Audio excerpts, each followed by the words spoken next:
The ANC knows that it is corrupt. It has always known that many of its candidates are rotten to the core. It knows very well that its comrades are unpatriotic, putting themselves and their party first and the citizens and the country last. The ANC knows it very well. Here's Collen Malatji confirming what we already know. We won't blame the people of South Africa for putting the ANC at 40%. We must blame ourselves as the leaders for not giving them a reason not to put the ANC at 40%. If in BGMs of the ANC, you beat each other up, you elect councillors who are drunkards, you put mayors who can't even read council agendas, you put municipal managers who are criminals, you protect forums of criminals, you protect corruption. Who is going to vote for an organization that is stealing from the poor?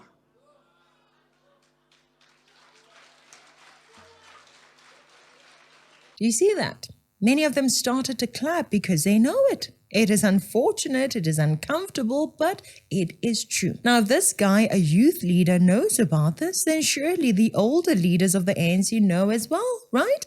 They just do not adequately address this major problem plaguing their party. It is a fact, but no one is willing to confront it and say it as it is. If in BGMs of the ANC, you beat each other up, you elect councillors who are drunkards, put mayors who can't even read council agendas, and municipal managers who are criminals, you protect forums of criminals, you protect corruption. I find myself agreeing with this comrade in this area, and of course, just because he is right in this area does not mean he has changed and is better than the rest of the ANC. Unfortunately, he keeps showing traits of being just like the rest of the comrades leading him. I mean, just a few days after saying that, he said this. The political freedom that we're enjoying today, it was fought upon by warriors like President Nelson Mandela. That's why we've declared this lecture today and called it that. We're fighting for an unfinished fight. Unfinished fight. Because the generation of Nelson Mandela fought for political freedom. Our generation were called to action, to fight for economic freedom now, not later. Now, with everything he said in both of these videos, what is the logical conclusion that we arrive at if we think carefully? The ANC has been putting corrupt, incompetent, drunk people in power, as Collen Malatji said, right? So if the ANC has done all of that, how is it that you want to claim that the ANC is fighting for economic freedom? How? If you put corrupt, incompetent, drunk people in power, what happens? The economy suffers. The people suffer.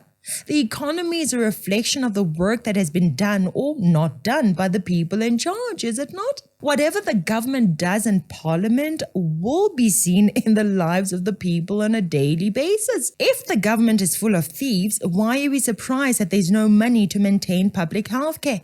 Why are we shocked when citizens are forced to spend their money on private health care instead of saving or investing it elsewhere for that economic freedom? Yet somehow we are expected to believe that the same government causing this crisis wants economic freedom for South Africans. If the government is full of incompetence, why are we surprised that infrastructure like electricity and rail, the very systems meant to support businesses, are in shambles? Why are we shocked when this leads to sky-high startup costs, expensive operations, and ultimately higher prices for everyday goods for the citizens? How can people build wealth when they are paying more just to survive? And still, we are told that the same leaders responsible for this want economic freedom for us. Really? Tell me, if your province or municipality is run by corrupt, incompetent, or even drunk officials, why is it a surprise when the education system collapses? Mind you, quality education is one of the cornerstones of real economic freedom.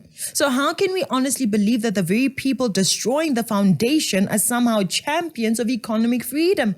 Make it make sense, please. Until leadership stops stealing, failing, and blocking opportunity, talk of economic freedom is just empty rhetoric. With such leadership, of course, the system collapses. Of course, most citizens are suffering because of the collapsed economy. Of course, the people are suffering because of the bad education system. Of course, people are suffering because of poor service delivery. Now, who is at the top of all of that? The corrupt, incompetent, unpatriotic ANC. It was on top of that for 30 years. Only last year did their power begin to wane. Collen Malatji's logic is that South Africans still have not gained economic freedom. What he fails to realize is that this is all because of the one party that has been in charge of the political power in the country. For economic freedom to be a reality, the politicians are the ones that should have made sure to educate citizens, to encourage investment, maintain infrastructure and institutions. Through good policies, through honest governance, through service delivery and many other things, the people of South Africa would have gained their economic freedom. Instead, they have been enslaved to SASSA, tenders, grants, and the communist doctrines of the ANC and its babies. The same ANC and babies who at every turn make it seem like the low living standards of South Africans today is due to apartheid. They want to drill into your brains that the end of apartheid did not bring freedom to this country. Collen, you have just confirmed that the ANC has been putting corrupt, incompetent, drunk people in power. Why would you make it seem like it is someone else's fault that people are still suffering economically in this country? Listen to him here. Economic freedom now, not later. Because we believe as a generation that political freedom alone, it is not enough. Of course. Political freedom alone is not enough. We hear this a lot, don't we? Guys, through political freedom, we chose to vote for the political party of our choice. The majority among us chose the ANC, right? When we saw that their policies were not leading to economic freedom, we were supposed to use political freedom to get them out of power. Instead, through political freedom, the ANC has been winning the majority of elections in this country. It has won all national elections for 30 years of democracy. Through the political power the ANC wielded, what did they do to free South Africans from poverty? If we talk education, they have dumbed it down. They have made schools unsafe. Teachers are scared of students. Most students do not have the will it takes. They've been indoctrinated from high school to universities. The education system is full of communists. If we talk opportunities, they have enriched few people through BEE deals. People like Cyril Ramaphosa, Tokyo Sekhwale, and Patrice Motsepe. People like Mamkhize, Edwin Sodi, and Vusimuzi Kat Matlala benefited from tenders. Useless and incompetent people like Dalimpofu who were put in charge of institutions. Imagine people like Jacob Zuma in positions of power. That is what the ANC gave us. Politicians loyal to communist ideologies. Through political power, they squandered the opportunities that should have been used to empower the people economically. Economic freedom rises when roads and bridges are being built, telecommunications established, security prioritized, illegal immigrants and other criminals dealt with ASAP. All of these are big deals if you want economic freedom for your people. But the party that claims to want economic freedom is not dealing with these important things. We are not a generation of cowards. We're a generation of economic freedom fighters now, not later. Collen Malatji wants you to believe the lie that there is still some kind of war that has to be fought in order to set the people free in this country. Even if the ANC was to nationalize everything in this country, our people would suffer more than they are suffering now. But people like Collen Malatji want you to think that there is something else that is standing in the way of our people, when really the great stumbling block to economic freedom for South Africans is the ANC. Collen Malatji does not even realize what he has confirmed by admitting the flaws of his party. His party brings corruption. It brings incompetence. It lacks patriotism. So why would the people living under such leaders thrive? Why? There is no economic prosperity that comes from a party that does that. It is impossible. The only people that thrive are those that are innovative enough, working hard and bringing solutions to problems and with enough resources. But if you're looking for answers, waiting for the ANC, you will die of hunger, my friends. Collen Malatji wants to make it seem like economic freedom is separate from job creation and food production. Take a listen. It does not put bread on the table. It does not change high level of inequalities. Our people post-1994, majority of them are still excluded from economic activities of the country. High level of unemployment in this country is still the face of the youth and the women, and majority are black. Our people are still in poverty. The truth is that with political power, you're able to put the police where they're needed. You spend the taxpayers' money where it is needed to improve the economy. That's if you want to. The ANC didn't want to, hence many farms closed down because of crime and communists causing headaches for farmers in remote areas. The police are working for politicians, drug dealers, and other criminals instead of working for citizens. Many factories closed down because of policies that allowed cheap imports. Millions of citizens are unemployed depending on grants, while illegal foreigners are employed in the same country. Inequalities are changed through political power. When you come into power, you put into place the laws that make sure that everyone is treated equal by the state. Anyone who tries to not follow the law simply gets arrested, and that's it. Companies that don't follow the laws can be fined and their leaders arrested. Instead of doing that, the ANC beats our people for not getting out of the way when they pass. Lord have mercy. Oh my gosh. Honey, look what's happening here. Lord, come on! Ish, I'm still screaming. No, you know what they did? They disturbed them. This ones, they can kill you.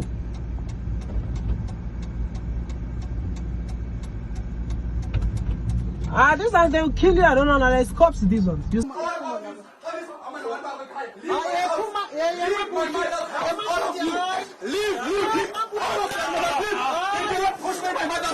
They must leave. All of you guys. They walk around with scary bodyguards when the rest of us cannot even call the police and rest easy, knowing that the police will be on the side of the law. The same people pre-94 who were owning the means of production in this country, who were drivers of the economy in this country, 31 years later, are still the same people who are in charge of our own economy. Now, our generations are saying that, nako ya tlala ifedile. We all know some black people that have started their own businesses. Of great importance is this: why is it that we all want multi-choice? We want MTN, we want F&B, when we are the biggest spenders in this country. Instead of Sabawelling that is yearning for what other people have, why don't you have the vision to start something of your own? Not out of envy or competition, but rather out of the drive to bring solutions.